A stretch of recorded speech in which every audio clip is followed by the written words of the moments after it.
Hey, great morning, ladies and gentlemen. This is Wesley Virgin. Welcome to another Sunday mindset message here. Your favorite millionaire, goes live every Sunday, okay, to give you the message for the week to start your week in a directional path of where you want to go. I truly believe that before you start your week, you must create it. And that's what we're going to do. And that's what we've been doing for the last couple of years on Sundays. Not saying you don't have to go to church and do other things that you have done before. But this rant or this message here is very specifically geared towards the people who want to be successful, who wants to be financially astute, the people that want things in their life to feel that they're making progress, and those who want to evolve. I don't think anybody wants to get worse. I think people collectively want to get better. So guess what? How you feeling this Sunday? Are you motivated and extra dedicated? Are you excited? High energy, high income? Listen, the title is self-control, and I want you to write this down. It's going to be it's going to be a quick one. I promise you here. I'm not going to hold you too long here this morning. Self-control, and I want you to say this with me. Say it out loud as you comment below. Self-control equals wealth. Okay? I want you to repeat after me, okay? Because I'm going to share something with you that's going to allow you to understand why self-control can not only make me wealthy, but it can make you wealthy as well. Self-control, say it with me, self-control equals wealth. Okay? Type that below for me, all of you. Okay? If you can hear my voice, right, type it below a few times because I really want you to get it. Self-control equals wealth. And the best way that I can articulate this and explain it to you, if I can go back a few years in my life when I wasn't rich, okay? And I've told the story before, but I'm going to share it again with you because it's a really good story. And I was about, 29, 30 years old, okay? And I remember going to the seminar. At that time, I was just like most of you. I wanted to better my life, which means I wanted more money. I wanted freedom. How many of you want freedom? Come at the word freedom. Like, I'm not getting rich just to buy a lot of stuff, which I did. But the reason why I wanted wealth and riches because I wanted freedom. How many of you want freedom? Freedom from the job, freedom from the boss, freedom from people telling you what to do, freedom to get up when you want to get up, free to fly where you want to fly, free to vacation where you want to vacation, free to take your children around the world, free to buy them whatever they want based off what they deserve to have. Freedom, right? Freedom to retire your parents if you need to. So, that was my thing. At the age of 29, I wanted freedom. Okay. I wanted to be able to take complete ownership of my life. So I'll never forget, at the time I was in internet marketing. I was brand new and I was trying to learn how to do this. And when you get presented with a business or with an opportunity and you're excited about it, right? Someone tells you, oh man, we're doing this. We're making this amount of money. It's not that hard. It's pretty easy to do. And now you have this picture in your mind that, man, I think I can do this. Okay. And I want to do this because I'm sick and tired of working 10, 12 hours a day. I'm sick and tired of not being able to vacation when I want to vacation. I'm tired of asking people for PTO time and asking for a raise and asking. I was tired of asking for anything. Okay. And I remember it was a moment that I went to Vegas. And in Vegas, they were having an event. I think it's called Affiliate Summit West. And this happens every year in Vegas. This is just for my internet marketers, my digital marketers, e-commerce people. Everybody has the internet on a business on the internet or have any type of product or service that they sell, they tend to go to this event. Okay. So I went broke.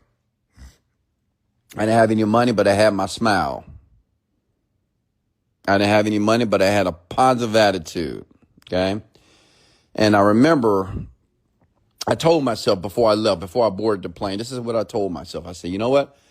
I want to find somebody at this seminar that I can link up with to teach me the business, to teach me what I'm doing wrong.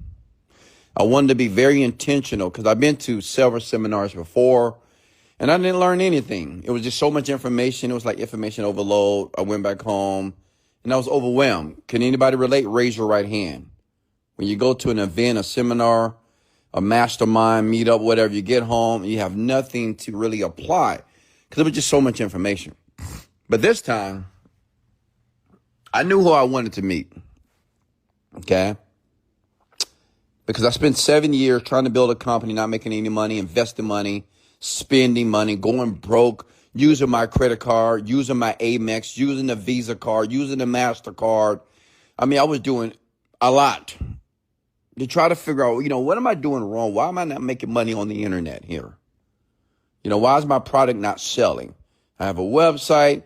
I have the program, but people are not buying. So that was my problem. So I remember going to the seminar and I told myself, I said, I'm going to meet the guy that's on this one platform that is number one right now. Now I was number nothing. Just a true story. I want to meet the guy that's doing well. I went to Vegas. There's a place that's called Hyde in Vegas, in one of the hotels, I think it's Venetian Hotel, where the company was hosting a party with some of the top performers, and they let me in. Okay? And let me tell you why they let me in. It's not because I was making money. It's not because I was just big, buff, black guy. They let me in because of my attitude. They let me in because they felt that I was supposed to be there. Like when I went to the event, what I've noticed with a lot of people when they go to events and seminars or anywhere, they come with this, it's like the soul of desperation. Like, I can't figure nothing out, man. I need help. I didn't approach the event that way. I went to an event. Hey, my name is Wesley Virgin. I'm with 7dayfitness.com. And I need to be in this event. Of course, I'm a charmer. I was complimenting the women, everything, and they just love me. And they say, all right, Wes, come on in. Now, listen, I'm not making any money right now. I'm struggling right now. I'm struggling to pay the rent right now. Listen, I'm 30 with children. I never forget this. I met this bald-headed man. Because when I went into the event, I just went into the event with total self-control. Okay? Write these words again. Self-control equals wealth. Why? See, self-control at this moment, and there are different times that I'm going to explain to you where I had to demonstrate self-control. Self-control is knowing that I have $1 in my bank account, knowing that my credit cards are maxed, knowing that I have to pay my car note when I get home from the event, knowing that I may have just enough money to eat while I'm out in Vegas, hoping that the event has food so I can eat. See, self-control, I portray self-control because I decided not to think about those things. Self-control at that moment for me was making a decision to portray and to project an image of success. Why? Because I was going to be around a lot of successful people. So I had to blend in. I had to adapt. So at that moment, I had to employ the self-control. I had to watch myself not go into my story and what's not working and what I need to do. And I need mentorship. I need somebody to help me. So I went in a party and I saw this guy, and we clicked instantly. He was from Canada, bald head gentleman, and he was doing very well, like $800,000 a month, right? And I was, he was a happy guy. I'm a happy guy. And I said, "What's going on, Joe?" His name was Joe. And we're talking. He said, "Hey, Wes, so what do you do?" I said, "Yeah, Joe, I own 7dayfitness.com. We are the first 7-minute virtual training company that is online, and we train people around the world 7 minutes a day here, man. I'm telling you, listen, Joe, this is going to be the next best thing. People are not going to be going to gyms." This is what I told him. True story. I said, people are not going to be working out at gyms. They're going to be working out from home on the internet, watching the video on the computer here. And I'm looking for a couple of people that want to join me. Like, I didn't say, "Oh, man, I'm trying to make this company work. I don't know what I'm doing wrong, and nothing's wrong." Come at the word self-control. Self-control means to control oneself. Did I want to just tell them all my problems? Yes. Did I want to say, "Man, I don't know what I'm doing wrong, and God, I don't know what I'm trying everything." Self-control. I had to control that self. Because that part of me that still existed within me, Joe or anybody else at that party, they wouldn't relate to. Which means they didn't want to hear it. Okay? So I told them, and me and Joe, we hit it off, man. We had some drinks and we was talking like me. I'm a natural flirt. So I'm flirting with the ladies. He flirting with the women. We just doing our thing, and just having a good time in Vegas, man. And I remember at the end of that night, he said, "Wes, I want to partner with you." He said, "I want to partner with you. I want to see if I could do some things with you, man. See if we can blow this thing up." And I said, "Absolutely, man, for sure. I'm sure we can." Like, this is a true story. Like, I did not. And listen, if you knew my situation, I was just like a lot of you. Like, a lot of you that's listening to me right now, financially, you're probably not where you want to be. Your life is probably kind of iffy. You're still undecided on what you really want to do. You're uncertain. Listen to me. I was just like that. And I was 30. Some of you in your 20s right now. Like, imagine being 30 and lost. I know a lot of you are 20 and lost, but imagine being 30 and lost. Okay? Well, I was there. So Joe says, "Hey, man, we're going to partner. Okay?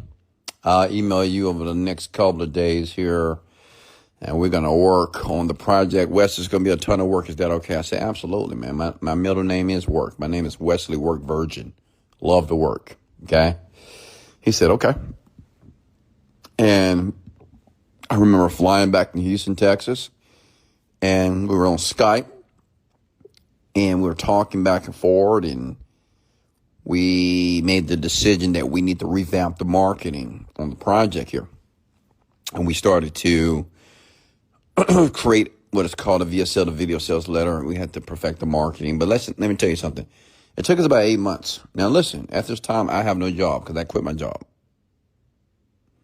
At this time, I have no money coming in, ladies and gentlemen. The only thing I had coming in was my boot camp, which was about $1,000. So I know you're thinking to yourself, well, how did you make it? Like, I was very creative. It's one thing I want all of you to understand. Like, the moment that you decide to release your steady income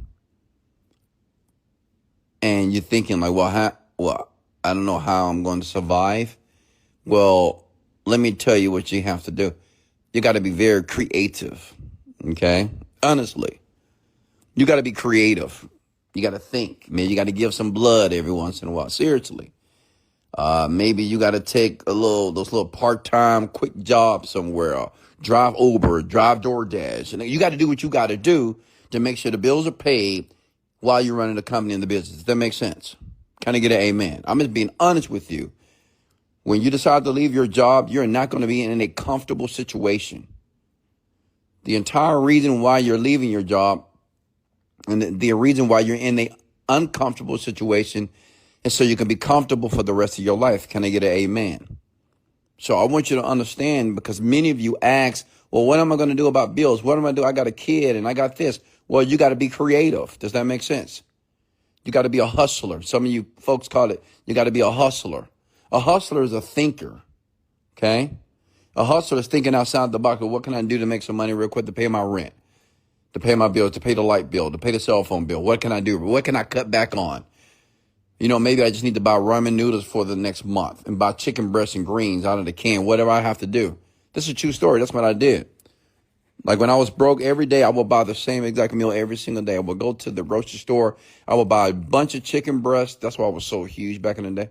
Well, I mean, I'm a bit more huge now, but I was super lean back in the day. But look, I was only eating every day, true story, chicken breasts. I had a George Foreman grill, and I was eating greens out of a can. Okay, because I couldn't afford the fresh greens, so I had the greens out of the can every day. I think I had a potato or something, some type of starch or carb. But I ate it every day on the George Foreman grill. No seasoning, no nothing, because I don't know how to cook. And I ate it every day, and I was working out. And I did that for a very, very long time, folks. And I did that while I was working with Joe. Joe didn't know how poor I was. Joe didn't know I was struggling. Joe didn't know I had IKEA furniture in my apartment. Joe didn't know I was sleeping on the air mattress. Joe didn't know that. Okay. He didn't know. So 8 months. I'm busting my butt, man. I mean, because unlike most of you, I was very serious about being free. Okay. Like I just wanted to be free. I wanted to come out of my situation and the situation of working for people. I made good money, but I just didn't want to listen to anyone. I didn't want anyone to tell me what to do. Can anybody relate? I just don't want it. I hate it till today. Like even in my life today, no one tells me what to do. I tell people what to do. People don't tell me what to do. And if you do, you better watch your tone when you're talking to me. You better watch your tone when you're delivering information to me. Period. I mean, I'm just like that. I can tell you why I'm like that on a whole nother story. But no one tells me what to do. I tell people what to do. People know that about me. I'm the boss. I run shit. And doesn't mean that I'm a dictator or nothing like that. I'm a fair man. But no one tells me I'm the boss and I deserve to be that. That's a whole nother story. But that's what I wanted. I wanted freedom. Okay? Like I was a born leader. I was 100%. I knew I was born to tell people what to do. I knew I was born to advise people. I knew I was born to guide people. I knew I was born to see people struggling and pick them up. I knew that from a young age. Okay? So we spent 8 months. And let me tell you something. Listen, I've never worked that hard a day in my life. Like for those 8 months, I've never worked so hard, honestly. A lot of you think you're working hard. You're really not working hard. I swear to you, you're not. You think you are, but you are not working hard. When I say I was working 10, 12 hours a day, I was going to the gym. I was coming home. I was eating the chicken breast. I'm eating the greens, and that's it. Seriously, I wasn't talking to nobody. I'm not talking to my parents. I'm not even talking to my kids. I'm just with myself alone. Every day I had a routine. It was strict because I was recording videos. I was doing research. I was creating marketing copy. It was just so much I had to do to create the product because I've never done it before. Until the day it was done. Okay? I got to sneeze. Until the day. Excuse me. Listen, it's going to get good. You're going to like this. Until the day. I'll never forget this day, my God. It was done. We were ready to lunch. And I remember they were having the company that did the merchant processing for the product. They had an event in Canada, in Toronto. I've never been to Toronto at that time. And let me tell you something. When I said I have bled and depleted all my money. Like, honestly, my money was gone. I know a lot of you in debt right now. I'm in debt, my credit card max. And listen, if you're using all that debt and that credit card max for the business, who cares? Like, you have to get to the point that you're not thinking so much about the debt. Like, fuck that. Who cares about debt? Like, debt is debt. Who cares? Right? It's not a big deal. As long as you're using debt for a beneficial reason to elevate the business or yourself, it's fine. It's not any big deal. Trust me. I was in a ton of debt, but I didn't care. Okay? And I remember they was having an event, and I took my credit card. I had another credit card. It was a Visa that had about, I think, a couple of thousand on it. You know what I did? I had to take my own advice. And in these rants, I'll talk about how you need to act as if you are already rich. Hello? Everybody coming through act as if. Well, I did. I act as if I was rich. I didn't have any money. I booked a first class flight to Toronto. I didn't want to book coach. Now, some of you, if I would have told anybody that, family, friends, they would say, you're crazy. You're booking a first class flight. What are you talking about, Wes? You're in debt. You haven't even paid your child support. Like, what are you talking about? I had to loan you money. No, I booked a first class flight, okay, to Toronto. And I was feeling good, man. And I remember flying to Toronto first class, feeling good. Feeling great. And let me tell you what else I did. Because I was feeling good. I said, oh, man, with Joe, we're about to lunch. We're about to make millions of dollars. In my mind. Like, I had convinced myself that I was already rich. I was acting that way. I was behaving that way. I was walking that way. I was communicating that way. It was just like I was in flow. Okay? Even though I had no money in the bank account. Isn't that crazy? Check it out. I got a hotel. It was a 5-star hotel, by the way. Listen, that was the first time. Listen to me. That was the first time that I booked. And this was 11 years ago. I think 12 years ago. Listen, this was the first time that I booked a 5-star hotel and paid $1,500 a night. True story. That was the first time in my life booking a hotel that was more than $1,000. Before, I would have thought I was crazy. What are you talking? $1,000 a night for a room, Wes? Are you stupid? $1,000 is more than your rent. My rent at that time was $700, and you're gonna spend $1,500 for one night on a credit card? Now that was the old Wesley, but the new Wesley said absolutely. I said, hey, my name is Wesley Virgin. I'm here for an event. Do you have any rooms available? And yeah, we have one for $1,500 a night here. I said, oh, awesome. That's it? Just $1,500? Hey, here's the credit card. You take Amex, you take MasterCard. What do you take? We take all three, Wes. Or Mr. Virgin said, no problem. Swipe. And he took me up to my room. True story. True story. I said, is that it? That's all? Oh, really? That's it? Okay, you guys giving me a deal here. I mean, I appreciate that. And they took me up to my room, and I remember I did some push-ups. I was just doing push-ups, and I remember that day because the event was that night, right? And me and Joe was going to celebrate, obviously, and it was a high-level party, by the way. Everybody at this party, they make $300,000 a year, but like I said, because of my charm, because of my charisma and my great attitude, I was able to get into the party, to the event, okay? So I remember walking out through Toronto all by myself, by the way, watching people, looking at people, just excited, like, oh my God, this is amazing. I'm in Toronto. I'm in Canada for the first time. And I remember going back to the hotel to get dressed for the event. How many of you have ever been so excited? Like, you just been so excited because you just knew this was it. You just knew that, oh man, this is it, bro. This is it, man. This is it. Everything's going to change. All the work, the money that I've spent, all the tough nights, all the frustrations. My God, this is it. Even at that time, I was like, man, thank God. God, you are so good. Like, I'm screaming this in the hotel, right? Because I'm excited. Because we're getting ready to launch a product that's going to change the world and change my bank account. Can I get an amen?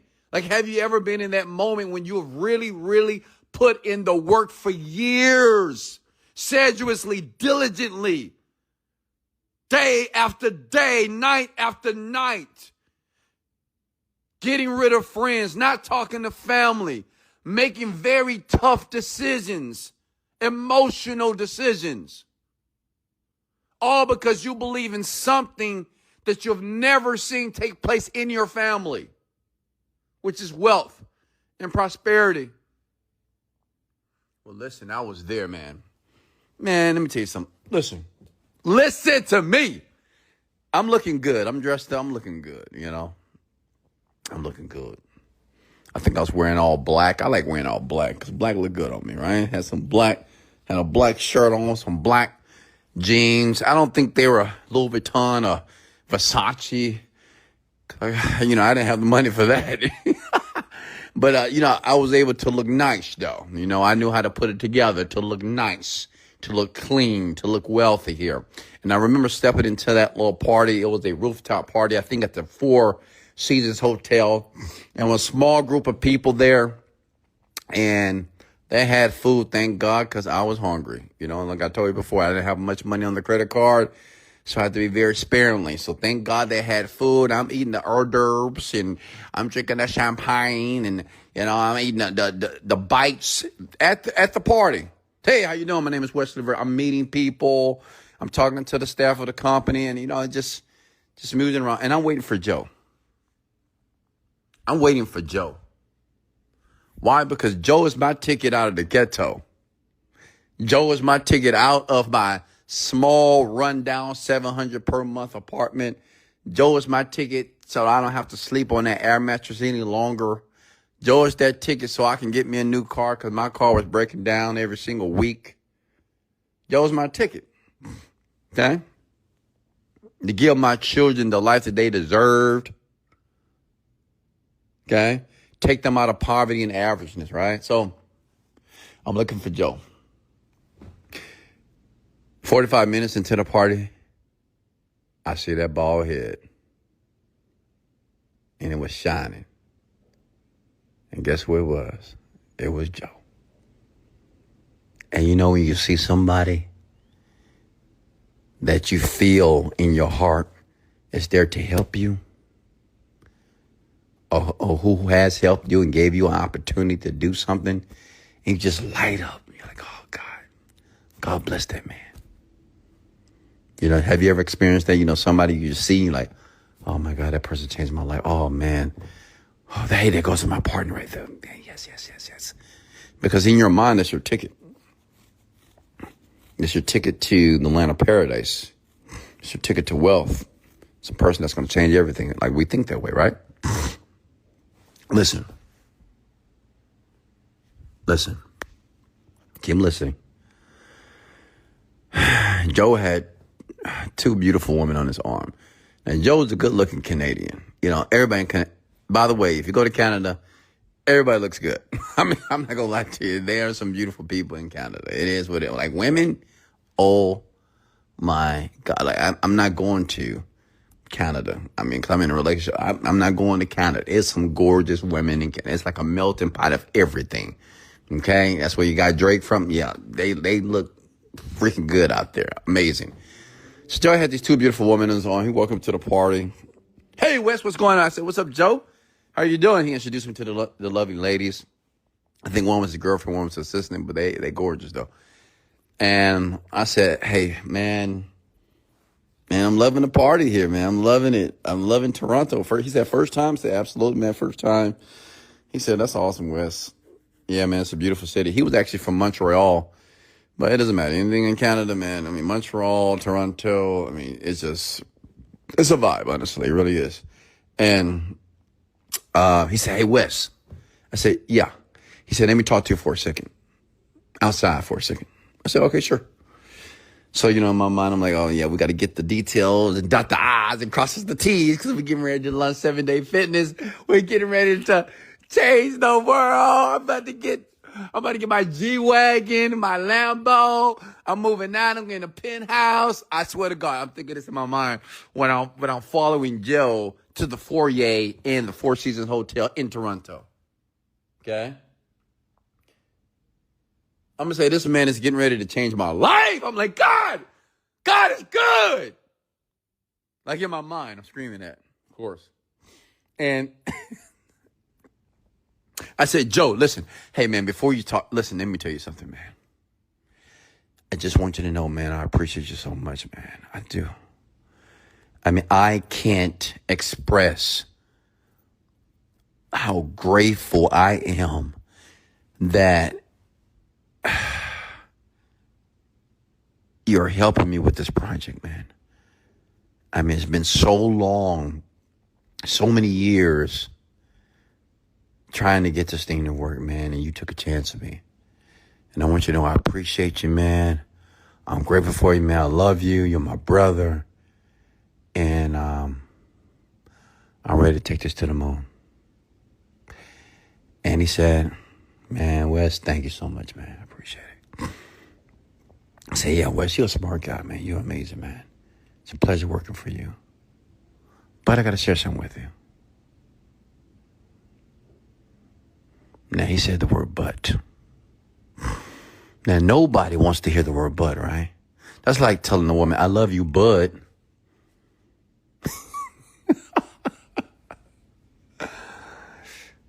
It's like telling a kid, yeah, I'm going to buy you presents, but. Like, but is not a word you want to hear, like ever. Because it negates everything what you said before the but. And I'm like, hello. I say, keep your composure, Wes. It's cool. You know, let's just hear the man out. He said, Wes, this is a true story. I'm in the foyer of the Four Seasons Hotel. We're by ourselves.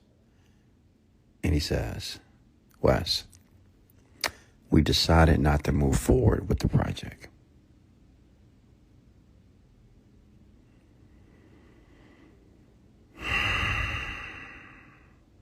Can somebody type the word self-control, please? Can somebody type the word self-control? I'm 30 years old. I mean, I'm 30 or 31. I put everything into this. I don't know if you've ever been there, but if you haven't been there, you need to get there. Because that's how serious you have to be about achieving your dreams.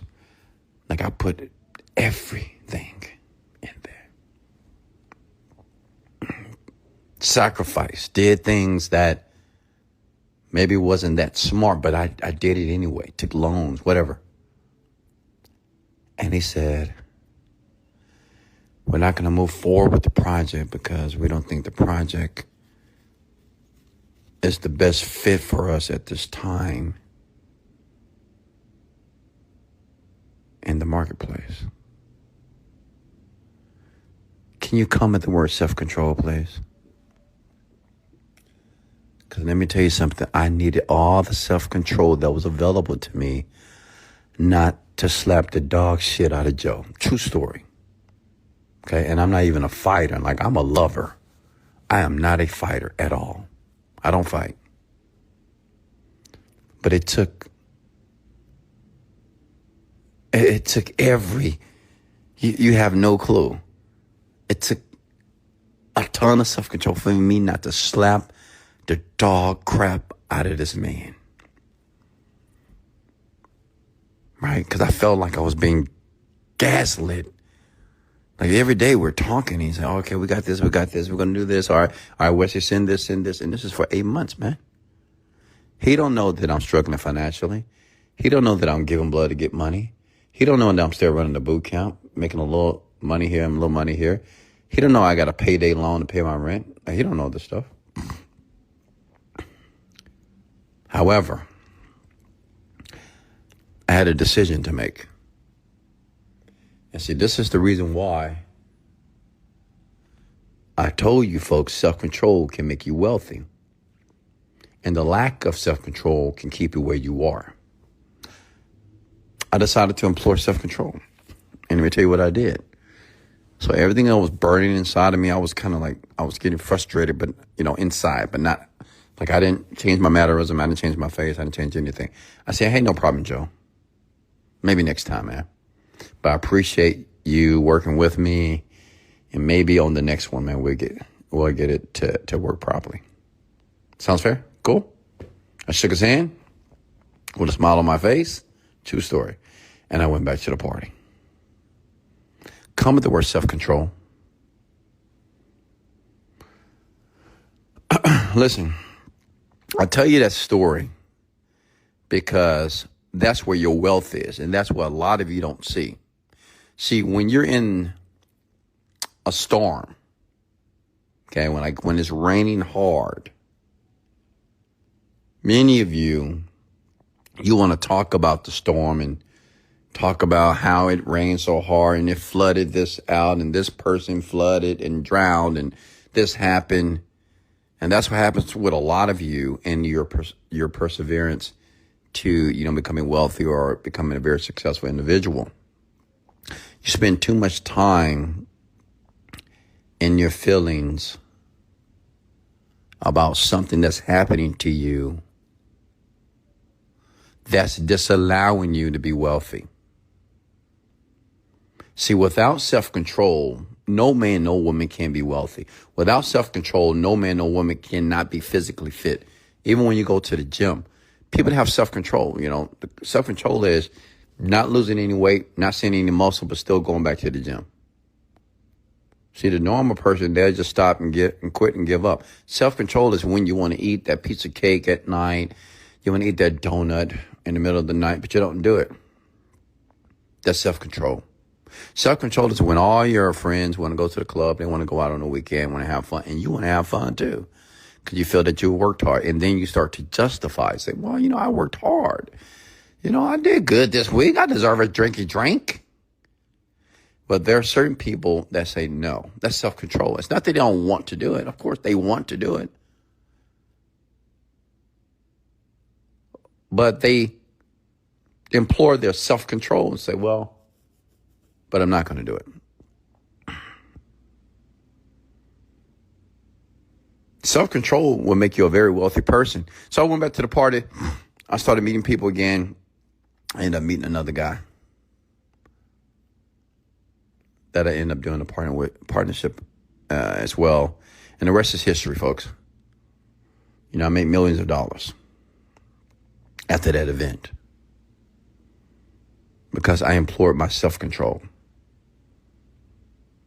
So I want you to ask yourself a question right now before I let you go. What can you do this week? What can you do today to implore self-control in your life that will move you closer to the man or the woman you want to be? How can you utilize self-control in your life right now to move you closer to the money, the finances, and the abundance that you deserve to have? Think about it for a second. I want you to know this. We all have the ability to portray self-control. We all have that. Okay? We all can do it. Like we all can stop smoking. We can stop drinking. We can stop eating unhealthy foods. We can stop using foul language. We can stop being angry. We can stop complaining and bitching and whining. We can stop all those things. We can. Hello? Like we do have the ability to do that. We can stop suffering. We can stop depression. We can stop anxiety. And we can stop being overwhelmed. Like you have to understand that you can stop that. Does that make sense? Like you can stop it if you want to. The next question is, do you want to? Like, do you want to stop the things that innovate you? Do you want to stop the things that make you weak? Do you want to stop saying things that make you weak? That is self-control. That is when you're fighting with a person with words, but yet you say, you know what? What do I really want from this situation? let me stop. That's self-control. Even though everything in you you want to argue more, you want to fight with them more, you want to be more angry, but you stop. That's self-control, by the way. Like just stopping is self-control. Because you want to keep going. You want to tell this person, no, you don't understand. No, you did. Like we have a natural instinct to do that, right? To fight. To prove to people that we're right. To show people that we're smart. To tell people that we're the leader and we're the boss and I'm this and I'm this. But self-control is asking yourself, well, is that going to be beneficial to the relationship? As a matter of fact, if I keep responding, is this going to allow this person to perform in the way that I need them to perform? And this even aligns with even parents with their children. You got to be careful. You got to have self-control with your children. Certain things you shouldn't say. Certain things you got to stop. You got to think on how it's going to affect them. Because maybe that's how you feel. But just because you feel that way doesn't mean it's going to be productive or beneficial for that person that you're speaking to. Could be anybody, your child, your dad, your mother, your friend, your significant other, your boss, your partner. It doesn't matter. I would like all of you this week, starting today, to unravel your self-control within yourself and start to utilize it. I want you to see yourself when you get angry and make a decision to calm down. I want you to see yourself when you want to cry and whine and bitch and complain. I want you to see yourself stopping. Like, whoa, what am I doing? Am I complaining about this? Am I whining about this? Stop. Complaining is not going to fix it. So what can I do other than complain? When you feel yourself getting stressed out, you know what you do? You're like, oh my God, because something happens, right? It could be something very arbitrary, something very random that takes place in your life. You're like, oh my God, my car, he just had a flat. Oh, my kid is at school. He's acting up. I got to go pick him up. Or whatever. I want you to stop. Wait. Okay, how am I feeling? I'm getting stressed. Why? And do I need to get stressed? Is it necessary? That's self-control, by the way. Self-control is doing the things that serve you. Serve you means doing the things that make you feel better about a situation that's chaotic. That's what you have to learn. You have to learn, ladies and gentlemen, how to perform exceptionally in chaos. You know who do this very well? Basketball players, football players. Because when basketball players are on the court, such as a LeBron James, there's always some heckler out there in the audience. Okay? LeBron, you have no hair. LeBron, you suck. LeBron, your son sucks. And blah, blah, blah, blah, blah. So these men are constantly under pressure. But yet, they still have to perform. Like the coaches, like say, oh, okay, man, since all these people are talking negative about LeBron James, hey, LeBron, we'll go ahead and sit you down and you don't have to play this quarter. Or you know what? You don't have to play this game because there's too much negative energy in the stadium here or at the court or at the dome here today. So, man, we're going to go ahead and just let you stand back for. No, they don't do that. They don't do that. Travis Hunter, Travis Hunter, we understand that so many people are talking about you and your relationship and how we feel that you're making a bad decision with the girl, and so many people are creating videos online talking about you. Even though you're the Heisman Trophy winner right now, man, we're gonna hold you back because we don't want all that negative energy on you. So we're gonna take you back so you don't have to play a few games. No, the reason why they're great, Travis Hunter, LeBron James, Steph Curry, Wesley Virgin, is because we know how to perform in chaos.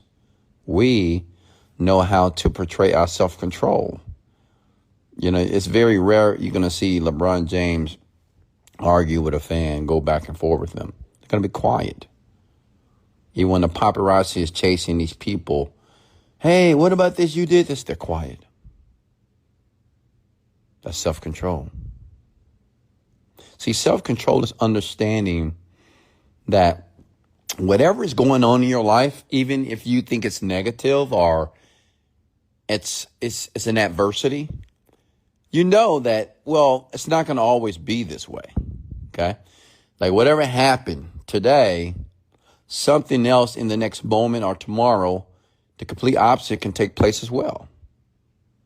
See, the basketball player, your football player, soccer player, whatever, when someone is berating them or criticizing them, they know that's just for a moment. And it's up to them to continue to think about that moment or just to not care. That's what I want you and listen, this is what I want to allow you to perform and act in your daily life. Most things on the planet are just minor things. They're minor. I know you think they're major, but they're minor. And the issue is you're majoring in minor things. You're taking something that's so minor and you're making it major. Because anything that's happening in your life right now that's devastating, that hurts, it will pass. Even a broken leg is going to be healed. If you fall down and scar yourself and you bleeding, in a couple of days, it's going to be a scab and it's going to be healed. Like everything can be healed. Even your heart, your soul, your bank account, your financial situation, it can be. How? Because that's just the natural order of living. It's always going to get better if you expect it that it will get better. Even when you don't expect it sometimes, things still get better. But what I'm sharing with you, if you start to employ your self-control, when you have some intelligence around your emotions and realize you don't have to respond to everything that happens, you don't have to, like my woman, she had a situation at her business and the pipe busted and water spraying everywhere. She's at spin class. She working out because she loved working out, keeping that body perfect, which it is. And she came to her place of business where she owns, and she was noticed the water is splashing all in the back while the customers out in the front. And let me tell you something, she handled it like a boss. She said she didn't get stressed out. She didn't get overwhelmed. She just called the plumber and say, I have a situation down here, a pipe busted. I need somebody down here to come fix it for me immediately. She got some buckets to put the water in. The staff chipped in as well, and it was solved. I'm proud of her. Because most of you would have had a meltdown. Oh, my God, what am I going to do? How am I going to pay this? How? Instead of just handling the situation, because you're going to have to handle it anyway. You're going to have to handle the situation anyway.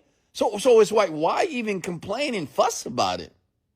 That's self-control, understanding that the complaining and the bitter and the resentment and the stress, it's just not necessary if you want to be a high performer, by the way. High performers, they can handle stress and anxiety. They can handle all that stuff. Doesn't affect them like it affects you. And if you want to be on the other side of the spectrum, if you want to be in the land of paradise, have some self-control. Before you open your mouth, don't. Think first. I love you. This is Wesley, $1 Billion Virgin. Much love and let's go.